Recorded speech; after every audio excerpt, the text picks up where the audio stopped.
Jatav sir, कैसे हैं आप? जी मैं ठीक हूँ, धन्यवाद। क्योंकि त्रिपाठी जी भी आ गए तो मैं इस मुद्दे को समझना चाहूंगा और देश भी समझना चाहेगा। मैं मुद्दे पर ही रहूंगा, ये चाहे भले ही कुछ और एजेंडा लेकर यहां बैठे। मैं एक बात समझना चाह रहा हूं और देश भी समझना चाह रहा है। सर, ये एमएसपी तय करने का आधार क्या होता है? 60 साल से एमएसपी की मांग हो रही है और एमएसपी तय करने का आधार क्या है, जरा आप हिंदुस्तान की जनता को बता पाए सर।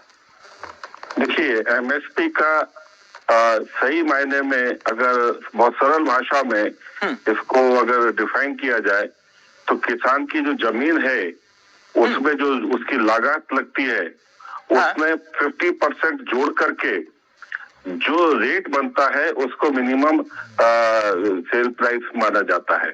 और इसको बहुत बढ़िया तरीके से स्वामीनाथन जी ने रखा भी अपनी कमेटी में। बहुत अच्छी बात। ठीक, और दूसरा C2+50 इस सारे विषय को सुने मेरी बात, इस सारे विषय को 2010 में कांग्रेस के समय में जब मनमोहन सिंह जी थे ये रखा भी गया उनके समक्ष। 2011 में इस पर चर्चा हुई और उसमें ये निकल कर के आया कि कांग्रेस ने हाथ खड़े कर दिए कि हमारे पास में पैसा नहीं है, एमएसपी को लागू नहीं किया जा सकता। उसके बाद उन्होंने जो कृषि बिल जो है 3 बिल जिनको अभी किसानों ने ही वापस कराया उसको अपने मैनिफेस्टो में भी रखा। इस तरीके से भारतीय जनता पार्टी ने, मोदी सरकार ने वो सब काम जो 3 बिल आए थे वो भी कांग्रेस के बनाए हुए थे, उन्हीं को ही हमने इम्प्लीमेंट करने की कोशिश की, जो कि 1 वर्ष के संघर्ष के बाद में वापस हो गए। आज जो एमएसपी का जो विषय है, सरकार उससे बिल्कुल पीछे नहीं है और तमाम जो मांगे हैं किसानों की वो हर सूरत में, क्योंकि किसानों के लिए पिछले 9 साल में भारतीय जनता पार्टी ने, मोदी सरकार ने जिस तरीके काम किए हैं और जिस तरीके की तमाम जो योजनाएं जो है किसानों के लिए घोषित की हैं वो बिल्कुल 100% जमीन स्तर तक उसका लाभ भी पहुंच रहा है। और यहाँ पर जो इनकी मांगे हैं हम बिल्कुल उस मांग से पीछे नहीं हट रहे, उन मांगों को हर सूरत में माना जाएगा। सर, मैं आप ही की बात मान रहा हूँ। आपने जो परिभाषा समझाई एमएसपी की, जितनी बात मुझे समझ में आई, C2+50 का जिक्र कर रहे हैं आप, राइट जी? सरकार C2+50 दे रही है। देखिए, जहां पर कहीं ये नहीं हो पा रहा है उसको लागू किया जाएगा, एक्ट बना करके लागू किया जाए। सर, मैं वही पूछ रहा हूँ आपसे कि क्या आप लोग दे रहे हैं C2+50? मैं वही बात कह रहा हूँ कि अभी वहां पर जहां पर भी कहीं कुछ इम्प्लीमेंटेशन में कमी है उसको कानून बना करके लागू किया जाए और उसके लिए चर्चा भी कर रहे हैं हमारे किसान। आप ये कह रहे हो कि यूपीए शासन काल से आप एमएसपी ज्यादा दे रहे हो किसानों को? हाँ, बिल्कुल दे रहे हैं ज्यादा, मगर जो है उसमें जो नियामक है, जो अभी जो परिस्थितियां उसके अनुरूप दिया जा रहा है। और अगर जरूरत रहने पर जरूरत क्या, जिस तरीके से किसानों की जो अभी 2 राज्यों के किसान इस वक्त में आंदोलन कर रहे हैं, मैं समझता हूँ कि अगर ये आंदोलन की बात ही नहीं है, सरकार इसको अपनी नैतिक जिम्मेवारी समझ करके भी देना चाहेगी और देने के लिए वो बिल्कुल तैयार भी है, मगर सब चीजों को देखना है। प्रकाश सर, मैं आप ही की बात को समझ रहा हूं। तो यानी आप ये कह रहे हो कि यूपीए शासन काल से हमने ज्यादा एमएसपी दी है एनडीए सरकार में। लागत में कितनी वृद्धि हुई इसका भी आधार होना चाहिए ना। जैसे अब चौधरी साहब जो हैं यूपीए शासन काल में बीज और डीजल लेते थे उदाहरण के तौर पर, उसके दाम कितने बढ़े एनडीए सरकार में? जैसे कि यूपीए शासन काल के वक्त डीजल के दाम सितंबर 2013 में 51 रुपए के आसपास था प्रति लीटर, एनडीए के शासनकाल में 90 रुपए लीटर के आसपास है। और 10 साल पहले गेहूं और बीज का सरकारी रेट जो था वो 1800 से शायद 2100 प्रति क्विंटल था। मैं गलत होऊंगा चौधरी साहब टोक देना है। और आज 4200 प्रति क्विंटल है। और बिजली के बढ़े हुए दाम अलग, क्या उसके अनुपात में एमएसपी बढ़ी है सर? देखिए, मैं आपको किसानों के बिजली के बारे में बताऊं, तकरीबन तमाम देश में किसानों को सिंचाई के लिए बिजली मुफ्त दी जा रही है, नलकूप फ्री ऑफ कॉस्ट लगाए जा रहे हैं। ये सारी व्यवस्था जो है मोदी सरकार ने किया। फ्री ऑफ कॉस्ट नलकूप, और जहाँ पर भी जरूरत है वहाँ पर नलकूप लगाए जा रहे हैं। प्रति लीटर वाला डीजल आज 90 रुपए तक पहुंच गया, और ये काफी लंबे अरसे से है, तो फिर वो खेती की लागत तो बढ़ गई ना सर। आपको बिजली फ्री मिल रही है, हर समय बिजली मिल रही है, नलकूप फ्री लगाए जा रहे हैं, सरकार सब्सिडी दे रही है, 1200 रुपए प्रति बोरी जो खाद है उसके ऊपर सब्सिडी दे रही है। तमाम मौकों पर सब्सिडी पे पीछे नहीं हट रही है सरकार। बीच में सब्सिडी नहीं चाहिए किसानों को, किसान कह रहे हैं कि हमें सब्सिडी नहीं चाहिए, हमें दाम चाहिए, दान नहीं दाम चाहिए। आप बड़ी बड़ी गाड़ियां लेकर के, रेंज रोवर लेकर के आंदोलन कर रहे हैं, और दूसरे जो छोटे किसानों को जो मिल रहा है वो नहीं चाहिए, ऐसी बातें कर रहे हैं। क्या बात करते हैं? ये आंदोलन थोड़ी अराजकता है। आपने देश को बंधक बना के रखा हुआ। केवल देश में सिर्फ 2 ही राज्य ऐसे हैं जो है ना जिनको ये सारी परेशानी है। मेरी बात सुनिए, अभी आपने डॉक्टर साहब को टोक दिया। मैं आपको कहना चाहूंगा कि कांग्रेस और आम आदमी पार्टी द्वारा ये पुष्ट किया जा रहा आंदोलन जो है, क्यों नहीं ये कर्नाटक में है, जेल में डाल दीजिए ना, फिर क्यों नहीं ये मध्य प्रदेश इनके साथ बैठक क्यों कर रहे हैं? अगर ये अराजक तत्व है, अगर ये अराजक तत्व है, इनके साथ बैठक क्यों कर रहे हैं सर आप देखिए, उसमें जो है सामान्य किसान भी हैं, अराजक तत्वों के साथ में उसमें सामान्य किसान भी। आप कह रहे हैं कि महंगी महंगी गाड़ियों पर ये किसान चल रहे हैं, ये महंगी महंगी गाड़ियों पर किसान चल रहे हैं, के साथ में उसके वेलफेयर के लिए हर समय तैयार है और काम करती रहेगी। अगर उसके बीच में आकर के जो, अरे आपको आंदोलन करने, क्या चरण सिंह जी ने आंदोलन नहीं किए? पूरा वोट क्लब भर दिया करते थे, मगर उन्होंने सरकार जाती थी, लड़ाई नहीं करी, सरकार जाती थी सर। उन्होंने जाकर के जो है ना, एक मिनट चौधरी साहब, एक मिनट आ रहा हूँ, संदीप त्रिपाठी जी को चर्चा में ले आऊं, एक मिनट। सरकार में प्रकाश सर, मनमोहन सरकार में किसान आयोग बना, ठीक, किसान आयोग मनमोहन सरकार के वक्त बना था। स्वामीनाथन उसके अध्यक्ष थे, जिन्हें भारत रत्न दिया गया, वो उसके अध्यक्ष थे। और 2004 से 2006 के बीच में 5 रिपोर्ट आई, और उन्होंने ही इसी फॉर्मूले का जिक्र किया था, C2+50। गलत तो नहीं हूं प्रकाश सर? बिल्कुल ठीक कह रहे हैं आप। हाँ, तो उन्होंने ही कहा था, स्वामीनाथन जी का सपना था C2+50। नहीं, उसको सपना नहीं बल्कि उन्होंने काम किया था उसके आधार पर।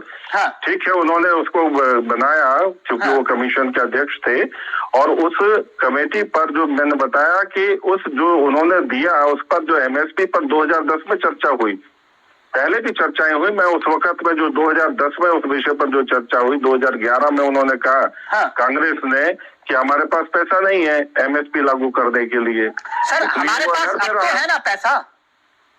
गलत बात कर रहे हैं, तो लागू है। देखिए C250 की बात मैं ये कहना चाहता हूँ कि उस वक्त में जब कांग्रेस ने मना कर दिया, उस वक्त में किसानों ने क्यों नहीं जो है ना ट्रैक्टर लेकर के दिल्ली पर किया? दिल्ली तो इस वक्त में भी थी, हमने मना नहीं किया। आपने कुछ क्यों नहीं किया? दिल्ली में क्यों नहीं आपने दिल्ली में बंद किया? किसानों के गाड़ी से आज आप जिस वक्त में सत्र खत्म हो चुके हैं, उस वक्त में ये राजनीति की गुलेल उड़ा करके आप जो है इस वक्त में जनता को परेशान करने के लिए आ गए हैं। ऐसे तो काम नहीं चलेगा ना। त्रिपाठी जी प्लीज बहस मत करिए प्लीज, एक मिनट। प्रकाश सर, आपने एक बहुत अच्छी बात कही कि जब संसद का सत्र, आपने कहा संसद का सत्र आखिरी सत्र इस कार्यकाल का आखिरी सत्र पूर्ण हो चुका है। उसके बाद में आप ये आंदोलन कर रहे हैं, इसका ठीक है, चर्चा हो रही है। मुझे एक बात बताइए, मैं आप ही की बात प्रकाश सर, आप ही की बात, आपने कहा ये टेक्निकली संभव नहीं है, हो पाएगा? सर आप कह रहे हो टेक्निकली संभव नहीं है क्योंकि सत्र खत्म हो गया। टेक्निकल संभव नहीं कह रहा मैं कह रहा हूँ कि इस वक्त में क्या ये टेक्निकल संभव है? मैं वही बता रहा हूँ सर, मैं वही बता रहा हूँ, आप ही की बात बता रहा हूँ, एक ही काम हो पाएगा। आप ही की बात बता रहा हूँ, बोलूंगा गलत तो आप टोक दीजिएगा। जब 3 कानून लेकर आए थे तब तो अध्यादेश लेकर आए थे सर, आप क्यों नहीं? तो कैसे टेक्निकल संभव नहीं है? इस वक्त में कहाँ कौन क्या मतलब जो है ना, अब सत्र खत्म हो चुके हैं। नहीं तो सर एक महीने के बाद अध्यादेश लाए थे सर, आप अध्यादेश लेकर आए थे।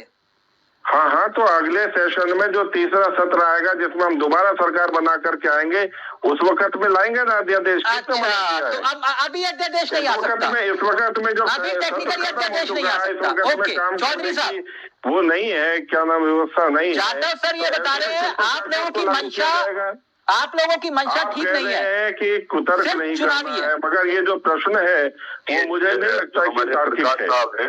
सर तार्किक, तो फिर अध्यादेश लाने में आप कह रहे हो कि उस वक्त दिक्कत नहीं थी। अध्यादेश आखिरी सत्र में लाया गया था। देखिए क्या है, अध्यादेश आखिरी सत्र में लाया गया था। अध्यादेश जो आया था ना उसमें सत्र की जरूरत पड़ी थी। हाँ, तो क्या आखिरी सत्र में आया था? सर मैं वही तो पूछ रहा हूँ, अध्यादेश आखिरी सत्र में नहीं आ सकता, संविधान में संकट आ जाएगा। आप मुझे एक बार बता, क्या कह रहे हैं? संवैधानिक संकट आ जाएगा। नहीं, संविधानिक संकट क्या, इस वक्त में जहाँ 20 दिन बाद में चुनाव होने वाला है, इस वक्त में क्या सत्र लाया जाएगा? सर चुनाव से ठीक पहले कांग्रेस ने कर्ज माफी की थी। अगर मैं देखिए सर, फिर वही बात आ जाती है। कांग्रेस ठीक चुनाव से पहले कर्ज माफी का ऐलान किया था कांग्रेस ने, फिर वो क्या था, लाली कॉपी था ना। कांग्रेस तो कर्ज माफी ऑन पेपर कर देती और जमीन पर कुछ मिलता नहीं है। चौधरी साहब अपनी बात रखेंगे। चौधरी साहब आपको मालूम है ना, आप लोगों की मंशा ठीक नहीं है। चौधरी साहब खुद के मुख्यमंत्री प्रधानमंत्री ने कहा, तो ये तो कोई कहते हैं, मगर हो ही रहे हो, जाटव जी कह रहे हैं। देखिए आज जो है हम उनसे मांगेंगे, कल जब उनकी बारी आएगी उन पे सोचेंगे। इनके तो हाथ में सबसे मजबूत प्रधानमंत्री बने हैं। वो ये कह रहे हैं जब चुनाव नजदीक आता है तब आप लोगों को दिल्ली याद आ जाता है। आज से 2 साल पहले भी चुनाव था। हाँ यूपी में था, 2 साल पहले भी चुनाव था क्या? यूपी में था, माहौल बना रहे थे आप। जिस वक्त में हम जब भी लड़ाई लड़ रहे थे प्रधानमंत्री से, और आज भी प्रधानमंत्री थे योगेंद्र यादव, उन्होंने साफ कहा था कि हमने तो किसान आंदोलन पंजाब से वो हरियाणा से चुनावी पिच तैयार कर दी है। जो है कांग्रेस पर बैटिंग नहीं कर पाई। ये खुद इनके साथ में चलने वाले योगेंद्र यादव ने कहा था कि हमने तो चुनावी पिच तैयार कर दी है कांग्रेस के लिए, मगर कांग्रेस खेल नहीं पाई। इस तरीके से तो इन्होंने 2 साल पहले जो आप बहुत बड़े हैं, आपका सरकार को बड़ा चुनाव करने की आने की जरूरत नहीं है। ये तो किसान आंदोलन बेसिकली तो जो है वो के दौरान निकाली जाती है। किसी भी अमेंडमेंट की आवश्यकता नहीं है, केवल अपनी महंगी साहब आपका ऑडियो में दिक्कत आ रही है। एक मिनट त्रिपाठी जी एक बार डॉक्टर धनोज कह रहे हैं कि भाई आप जो हैं अपने राज्यों में उसे लागू करके मिसाल पेश कर दीजिए, दिक्कत क्या उसमें, और सरकार के ऊपर दबाव ही पड़ेगा। धनोज जी कह रहे हैं नहीं, देखिए सर, कुछ देश में संघीय ढांचा है, कुछ चीजें राज्य सरकार के अधिकार में आती हैं, कुछ चीजें जो है केंद्र सरकार के अधिकार में आती है। एमएसपी जो है वो केंद्र सरकार के अधीन है। हम लेकिन राज्य सरकार कर सकती है।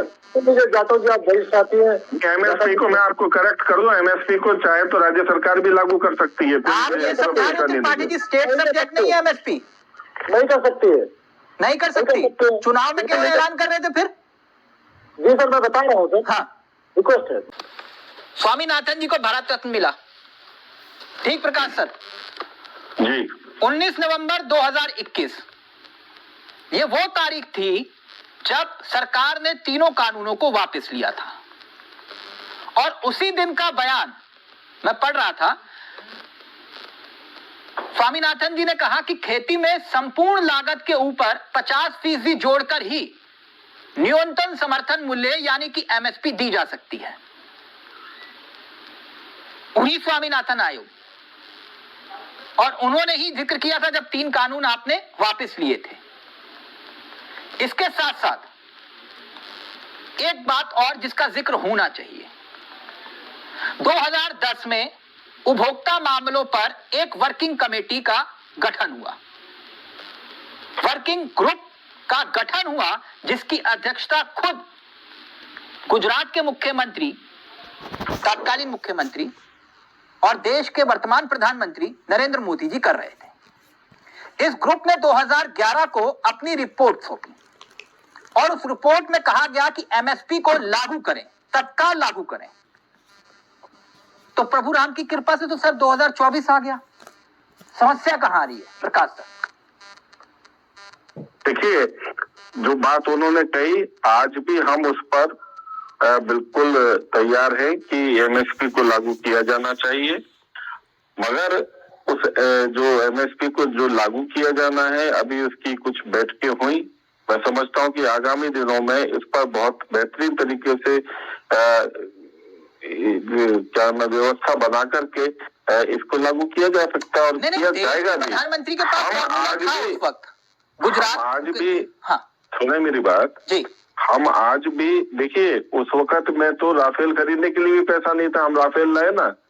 उस वक्त में तो हथियार हम दूसरे देशों से आयात करते थे, आज हम खुद बना रहे हैं ना। सर राफेल की एमएसपी की बात कर रहा हूं, आगे बढ़ रहे हैं। देश के प्रधानमंत्री मनमोहन सिंह जी को बकायदा उन्होंने अपनी रिपोर्ट सौंपी थी और कहा था एमएसपी तुरंत लागू करें और C2+50 का फॉर्मूला होना चाहिए। और 2021 में आपने कमेटी का जिक्र किया, वो कमेटी आज तक क्या कर रही है सर, उस पर ही सवाल है फिर तो। वो मैंने आपकी सारी बातें सुन ली ना जी। हम पिछले 9 वर्ष में किसानों के लिए हर तरीके की जो व्यवस्थाएं उस वक्त में जो भी साधन है उसके हिसाब से किसानों के लिए हम व्यवस्थाएं देते आ रहे हैं, लगातार बढ़ा रहे हैं। और उसी कड़ी में आने वाले दिनों में एमएसपी का भी विकल्प जो है उसको भी हम लागू करेंगे। उसमें हम पीछे नहीं हट रहे हैं। कोई फैसला क्यों नहीं निकल पाया इस कमेटी के द्वारा?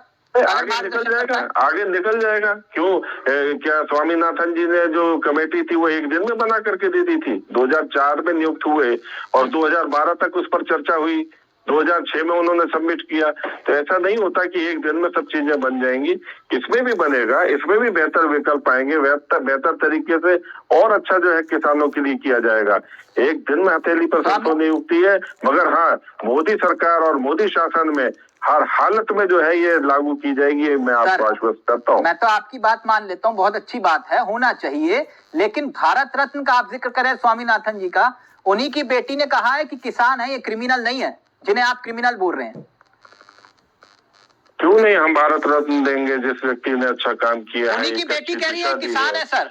देखिए, उनकी बेटी ने जो कहा है वो क्रिमिनल नहीं है, मुझे नहीं मालूम कि किस संदर्भ में कहा है, मगर हम ये जानते हैं कि स्वामीनाथन जी ने देश के लिए एक बेहतर कार्य किया। जिनके पिता स्वामीनाथन को भारत रत्न दिया गया, उन्हीं की बेटी कह रही है ये किसान है क्रिमिनल नहीं है।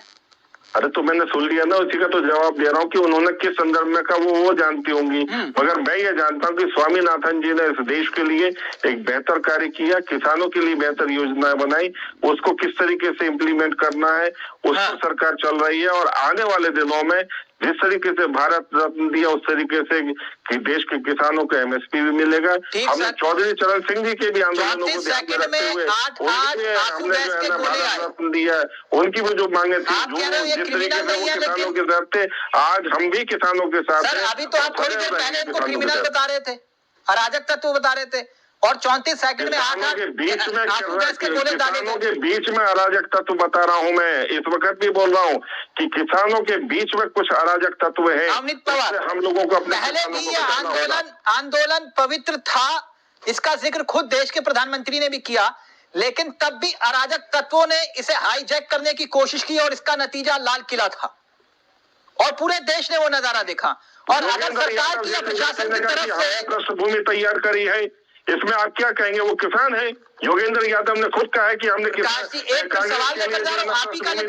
पृष्ठभूमि तैयार की है। इसी तरीके से आज के जो है ना जो आंदोलन हो रहा है वो भी चुनावी पृष्ठभूमि तैयार की जा रही है। चौधरी साहब, किसानों के कंधे पे बंदूक रख करके ये जो लोग चल रहे हैं वो गलत है। सरकार अगर तैयारी ना करे तो इसका जिम्मेदार कौन होगा? अगर कोई दुर्घटना या घटना घटती है तो इसका जिम्मेदार कौन होगा? चौधरी साहब, सरकार होगी। ये सरकार ही चलती है। और आपके आंदोलन में कोई अराजक तत्व घुस जाए और कनाडा से ये ऐलान हो, ये सब जिम्मेदारी सरकार की है। हमारे प्रधानमंत्री जी ने संसद में कहा था एमएसपी थी है रहेगी, वे कानून बनाते हुए डर रहे हैं। क्यों? ऐसा क्या क्वेश्चन मार्क लगाइए ना, ऐसा क्या कारण है? वे चाहते हैं कि देश के माहौल खराब रहे। उनका तो बड़ा दिल करना चाहिए और कहना चाहिए एमएसपी गारंटीड कानून लागू किया जाता है अभी के अभी से, कोई बोलने की जरूरत ही नहीं है। पर ये खुद चाहते हैं कि किसान तंग रहे, इन्हें तकलीफ हो, इन्हें दिल्ली आने में तकलीफ हो, इनके लिए बैरिकेड लगा दिया जाए, मतलब हम सड़क तक चलने के लिए भी इनसे पूछ के चलेंगे कि चले कि ना चले, ये इनकी विचारधाराएं होगी। सड़क पर चलने से कौन मना कर रहा है? हंगामा करने से मना कर रहे हो, बवाल मत करो। आप हंगामा कब होता है तिलक भाई?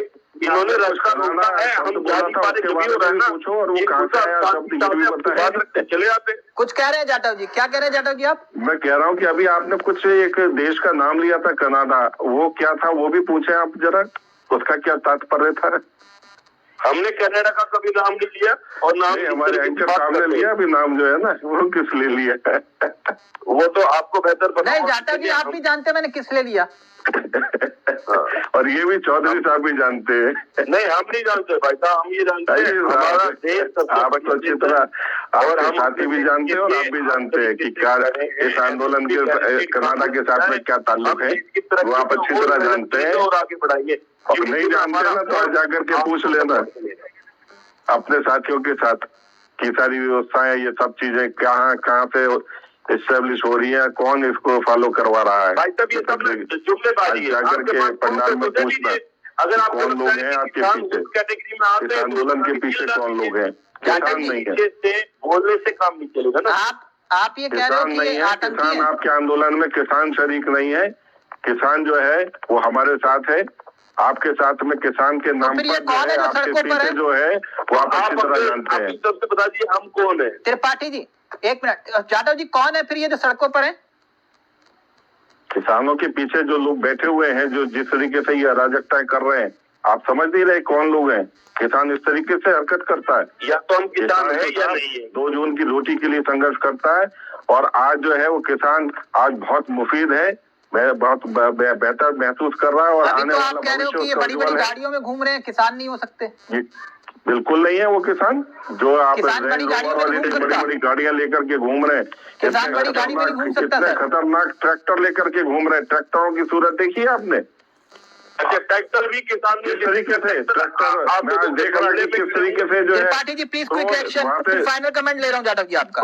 ड्रोन से जो है आंसू गैस जो पुलिस ने फेंकी उसको किस तरीके से पतंगों से काटने की कोशिश कर रहे हैं। कितना टेक्निकल दिमाग लोग आप लोग लगा रहे हैं। अच्छा मालूम नहीं पड़ रहा कि ये सब चीजें कहाँ से पोस्ट हो रही है। एक मिनट प्लीज, त्रिपाठी जी का ऑडियो रहेगा। Tripathi ji final comment 10 second है प्लीज। देखिए जाटव जी की समस्या ये है कि किसान जो है ये पैसे जाटव जी की कोई समस्या नहीं है, समस्या आपकी है। आपकी समस्या ये है कि किसी तरीके से देश में अराजकता पैदा करनी है। अभी राहुल गांधी जी वहां से चल दिए हैं, न्याय यात्रा को छोड़ करके दिल्ली में कूच कर रहे हैं और अब जो है आने वाले दिनों में और ज्यादा व्यवस्था को अव्यवस्थित करेंगे। परेशानी आपकी है, परेशानी आपकी जो है इस वक्त में जो आप लोगों का परेशानी हुआ है आप लोगों की परेशानी जो है वो किसान समस्या को लेकर के आप परेशान कहीं पर भी आप लोग नजर नहीं आ रहे, इस वजह से आप लोग परेशान हैं, इसलिए आप ये अराजक आंदोलन करने की कोशिश कर रहे हैं। आप इस वक्त तो परेशान हैं, आप लोगों को दिखाई दे रहा है कि आपकी जमीन खत्म हो चुकी है, आप निस्सो नाबूद हो चुके हैं, आप कहीं पर भी ट्रेन नहीं रख पाते हैं।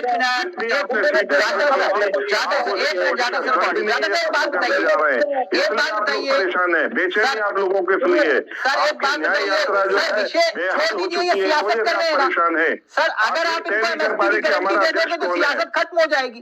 तिलक जी आपने मुझे कहा, मैं 2 पॉइंट रखना चाहता हूँ बस। क्या पॉइंट रखेंगे आप? पहले तो आप ये बताएं ना कि आप क्यों नहीं ये जो है ना आम आदमी पार्टी का विरोध कर रहे हैं, जहाँ पर जो है ना जिन्होंने आपको हटा दिया, क्यों वहाँ पे आप MSP लागू क्यों नहीं करा रहे हैं? आप वहाँ की बात करें ना। आप जो है आप जिस तरीके से लीग से हट रहे हैं और जो है न्याय यात्रा में जो है आप उसकी चर्चा कर रहे हैं। आप कौन सी 2 बातों की बात कर रहे हैं? आप ये बताया ना कि आपके नेता है कौन? राहुल गांधी है नहीं ना, विषय राहुल गांधी नहीं है आज, MSP है। आपने 2014 के बाद लोग हैं सर, आप ही ने तो 2014 से पहले MSP का वादा किया था ना, सत्ता में आने से पहले कि MSP देंगे हम। 2014 से पहले आपने अपने घोषणा पत्र में रखा था इसको कि MSP देंगे हम। बिल्कुल देंगे, किसने मना करा नहीं देंगे? सर जब हम राफेल खरीद के ला सकते हैं, आज देश के अंदर इतना इंफ्रास्ट्रक्चर तैयार कर सकते हैं, आने वाले दिनों में Tripathi ji final comment please. आप त्रिपाठी जी को देंगे 10 सेकंड बस। त्रिपाठी जी आपके जी थैंक यू। देखिए सर, अभी हमारे साथी ने कहा कि कनाडा से ये वो वो पैसे आप अच्छी तरह जानते हैं कि आपके क्या ताल्लुकात हैं इन मुल्कों के साथ में, ये आप अच्छी तरह जानते हैं कि आप किसके इशारे पर काम कर रहे हैं, माफी चाहूंगा, वक्त से ऊपर चला गया, जानते हैं कि क्या हालात है आपने देश के कर दिए हैं, वक्त से ऊपर चला गया। Thank you so much, thank you so much, के साथ क्या बात कर रहा हूँ। Thank you so much. वक्त इजाजत नहीं दे रहा, लेकिन डॉक्टर धनोज इतनी बात समझिए, किसी को भी किसान बिरादरी को आतंकी मत बोलिए, ठीक नहीं लगता। जो आपने शब्द इस्तेमाल किए उस पर मुझे आपत्ति इसलिए है क्योंकि ये दान नहीं मांग रहे, दाम मांग रहे हैं, बस इतनी बात थी। धनोज जी थैंक यू सो मच, बहुत बहुत शुक्रिया आप सभी का, बहुत बहुत शुक्रिया जाटव सर आपका भी। तो क्या वाकई किसान आंदोलन के नाम पर सियासत